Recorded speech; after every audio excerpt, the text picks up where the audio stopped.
Hello, Augies Worldwide. I'm Dave Kassler, amateur radio call sign KE0OG, here with another episode of Ask Dave. Today our question comes from K7KQ, Scott. And he is frustrated. He is one of those people who just really enjoys 10 meters. And that's what he operates. Now, these days 10 meters isn't open much, although there's 10 meter FT8 pretty much all the time.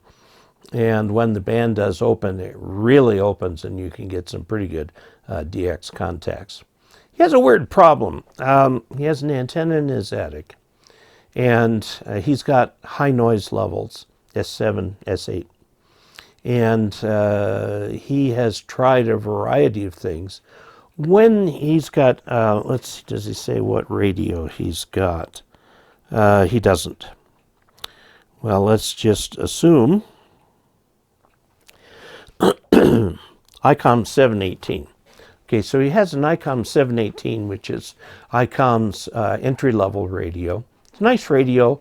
The technology in it is about 20 to 25 years old, but they're still making it because they still sell. It's a simple radio. It's not all that expensive as radios go. So he's got this noise. Now, what he has noticed here is if he switches in the attenuator, which should give him 20 dB, or about a little more than 3 S units attenuation, the noise actually drops all the way down to an S0. In other words, very low noise floor. So something strange is going on. It's not acting linear. The noise seems to sound different at different frequencies, he says. At lower frequencies, it's more like an impulse noise. At higher frequencies, it's more like Gaussian noise. A Gaussian noise means equal noise at all frequencies. Here are a couple things I would suggest. Number one, grounding. You need totally positively to ground that radio well.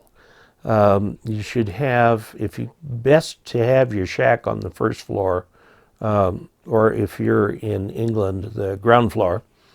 And you need to have a 8-foot ground rod right outside your shack, and a wire running from that to a single point ground in your shack, to which you ground your radio and you ground your power supply and your antenna ground. I would recommend running that, even though it's an attic antenna, running that down to where you have your ground rod, putting a lightning arrestor there, okay, and then running that by different route back into the house and to your radio where it attaches to the back of the radio. The reason for doing this is because the weird noise that you are hearing in your radio sounds to me very much like there's a grounding problem. And what really caught my eye was the fact that introducing 20 dB of attenuation, which is about 3 S units, actually made 7 S units of difference.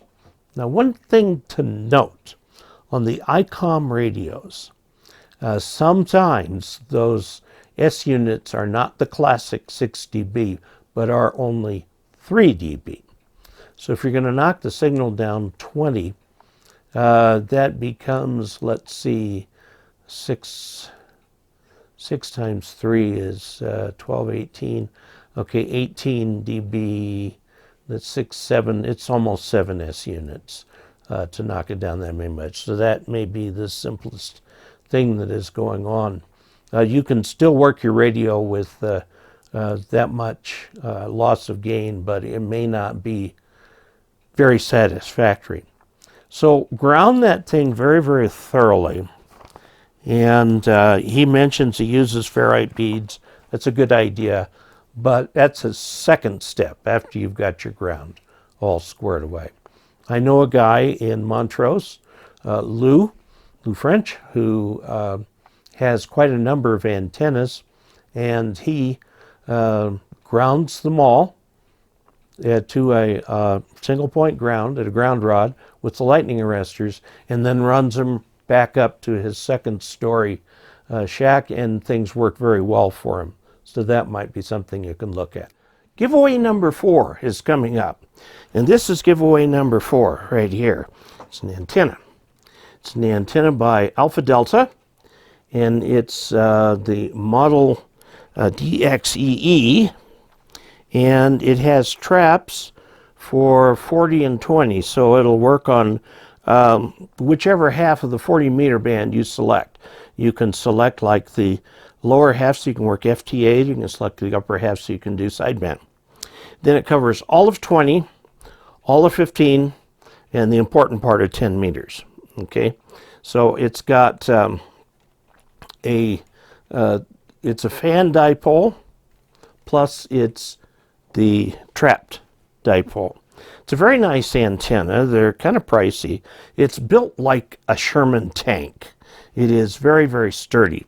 It has another advantage. It is only 40 feet long, and yet it will cover 40 meters. So, and it's got nice gray wire that's hard to see.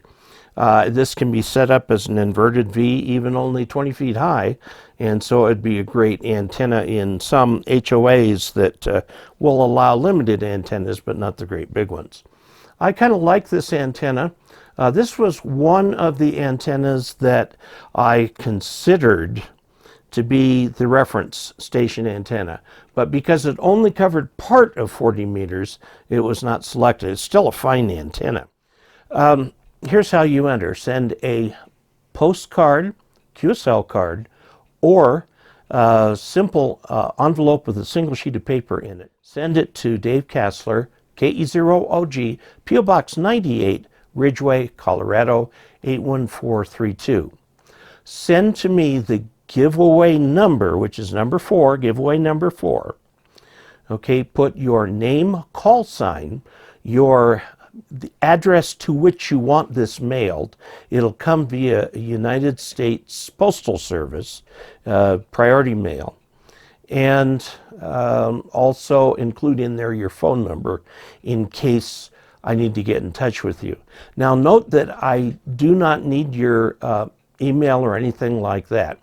After the drawing, all entries will be destroyed. If you would like to support this channel financially, you certainly may do so, and I'd be very grateful if you did. And you can help me do things like buy antennas to test and so on. If you will go to dkassler.com, dcasler.com/support, there's a page there that will show you multiple ways that you can do that. Just pick one you like, one that works best for you. From a single tip to joining Patreon, to lots of other little things that you can do. And if you look under the videos on the YouTube page, where you've got the videos small and the rest of the YouTube page is there, you'll see underneath it some branded merchandise from Teespring, which is now just called Spring. I make very little money on those, but you might find something there that you like. There's some hoodies, there's t-shirts, there's camera cases, and so on. So you might find something you like, and they all come with the OG logo on them. Until we next meet, 73.